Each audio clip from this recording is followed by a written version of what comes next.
Une nouvelle occupation pour les demandeurs d'asile après avoir été évacués des berges du canal où ils campaient et expulsés vendredi d'un bâtiment qu'ils occupaient allée du Cail près de Tours et Taxis.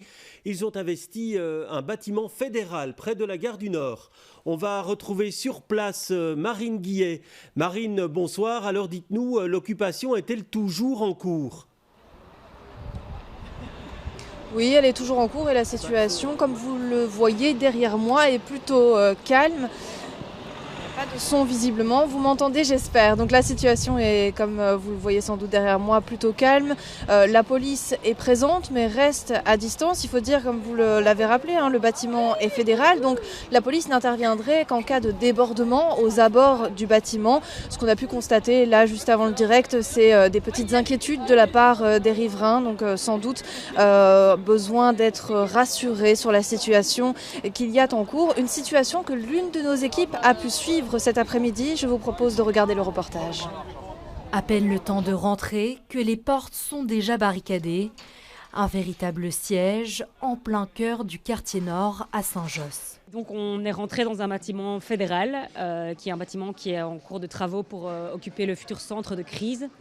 Et on a choisi ce bâtiment parce que c'est très symbolique. C'est un centre de crise, c'est une crise, il y a une crise de l'accueil. Le gouvernement fédéral a été condamné de nombreuses fois.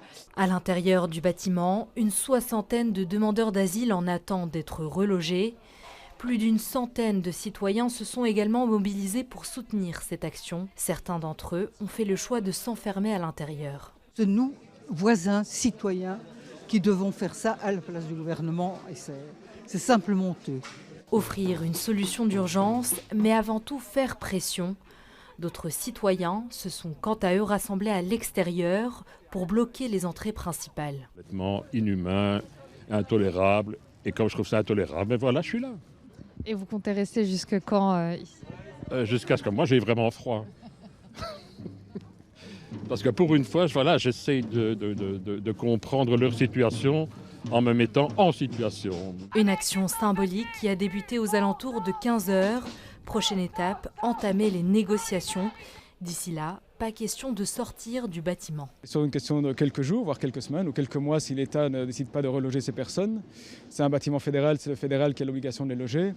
Tant que ce bâtiment est vide, on suppose qu'ils pourront rester ici, c'est la logique. Et c'est ce qu'on va plaider en justice. En plus de l'occupation, une procédure en justice va également être enclenchée pour obtenir de manière légale l'usage temporaire des lieux.